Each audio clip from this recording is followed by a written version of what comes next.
Right now at 11, a woman waiting for the bus killed during a street race. Maybe I know she wasn't a baby, but she was my baby. Tonight, her mother has hope after police months later tracked down the suspect. Also tonight, not in my backyard. As your constituent, I vote no. Commissioners get an earful as Clackamas County residents weigh in on a plan to turn a hotel into housing. Plus, I'm telling you, nobody knew anything about this. a day after declaring he knew nothing about Bourbon Gate, the chair overseeing Oregon's Liquor Commission is forced out.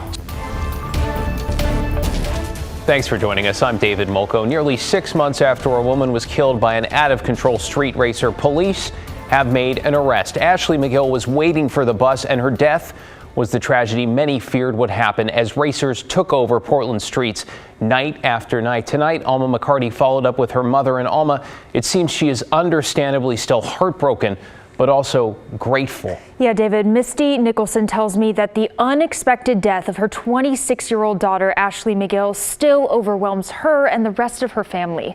Today, she learned police arrested the driver suspected of killing her daughter, which she calls a start in the fight for justice.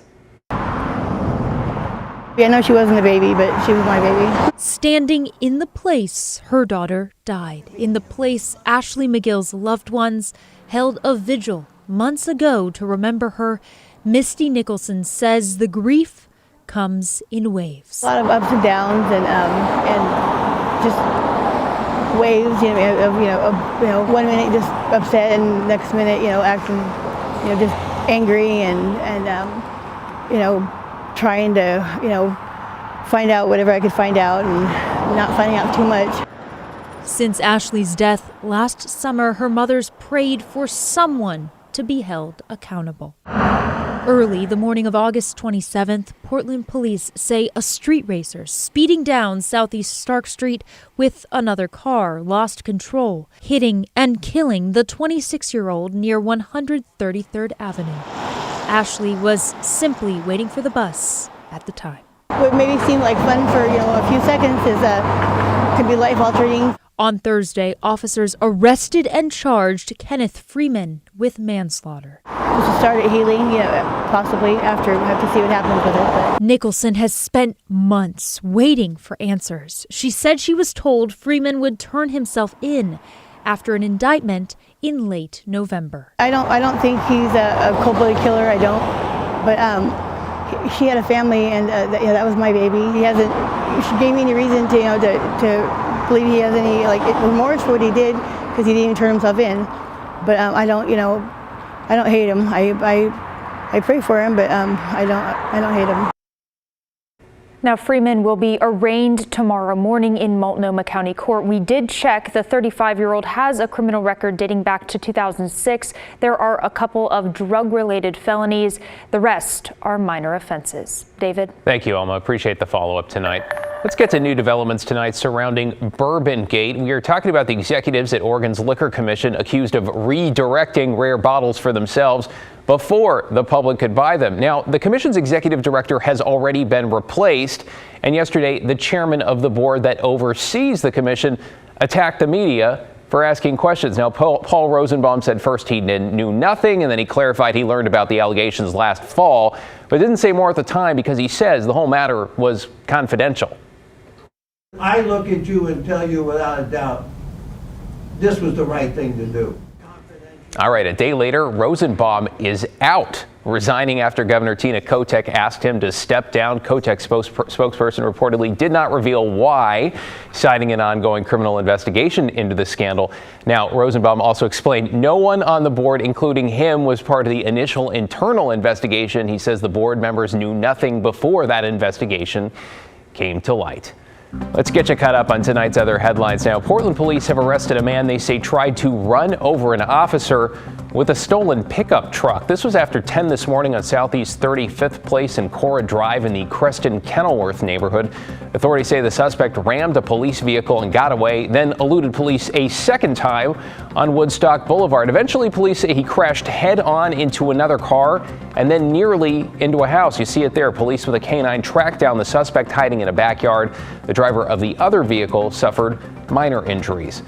Well, a month after a 7% rate hike went into effect, Portland General Electric is proposing another increase. According to our partners from the Portland Business Journal, PGE is asking Oregon's Public Utility Commission to consider a 14% rate increase for 2024. Now it is citing inflation, maintenance costs, and extreme weather, among other reasons. The filing is the first step in that process.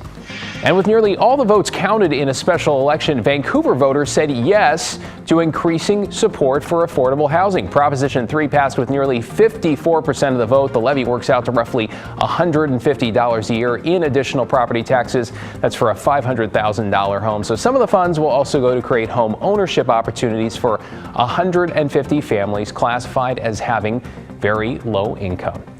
We're continuing our coverage tonight of a discussion around police body cameras and why Portland, after nearly a decade of debate, still does not have them. The DOJ says 80% of big police departments in this country are already using those cameras. And just this week, officers in Salem started wearing them. So our Pat Doris spoke with the police chief tonight to explain why he already considers the cameras a success. Salem police worked over the past 2 years to get the program in place. It launched on Monday and quickly proved useful. Monday night, officers rushed to a shooting in Salem where 3 people were hit. One of those 3 died. I talked with Chief Trevor Womack, who said the body cameras are helping with the investigation and are valuable when officers arrive at a chaotic scene. From the start, the time the officers arrive or begin to capture that video, you're seeing license plates and vehicles that might be leaving, people's faces. You don't know if these are victims or witnesses or suspects. And so that did prove valuable already. It's a tool for follow-up investigators especially. So think for a moment about all the information being lost by departments who are not using body cameras, like Portland, for example. The fundamental hang-up for PPB is whether the officers can view the footage before they write their reports. The cops want to, but the Federal Justice Department and the community activists in Portland say they should not. Now, Chief Womack did not want to comment on Portland or be involved with that or any other department not using cameras, but he was quite clear. He believes officers who have cameras, his officers, should be able to view the video as they write their reports. And I think about it this way, Pat. I started in 1992. We weren't even using email yet. And I remember I was issued a little notepad with a pen, right? And every call I went to, I would take notes about everything that happened. And I'm observing and I'm talking to everybody. And then when I went back to the office, it might be that night or 2 days later when I had to write this report, I would pull out my notepad and I would review my notes. Because my memory's not perfect, I can't remember all those details. I would review my notes and I would write an accurate report based on those notes.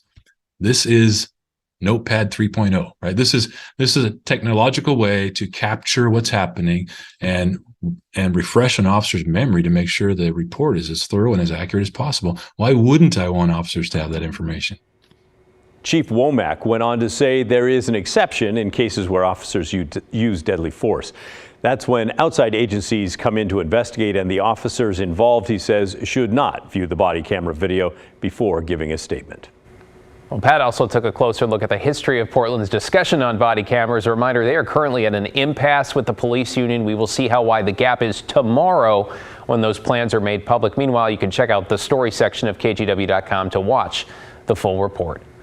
Well, new tonight, Portlanders gathered on the PSU campus to show their solidarity with Michigan State after a shooter killed 3 students and injured 5 other people. Now, dozens, including those who are MSU alums, held a vigil here to honor those who died and share uplifting thoughts for those still in the hospital. Spencer Moore, who went to Michigan State, told us he wanted to do something to show his support. I don't think you can ever really put to words what they're experiencing, but loss is loss, and it's painful, and I think it's more painful the way that this has happened, and we're here for them. Yes, we are. Police say the 43-year-old shooter killed himself Monday night. No word on a potential motive.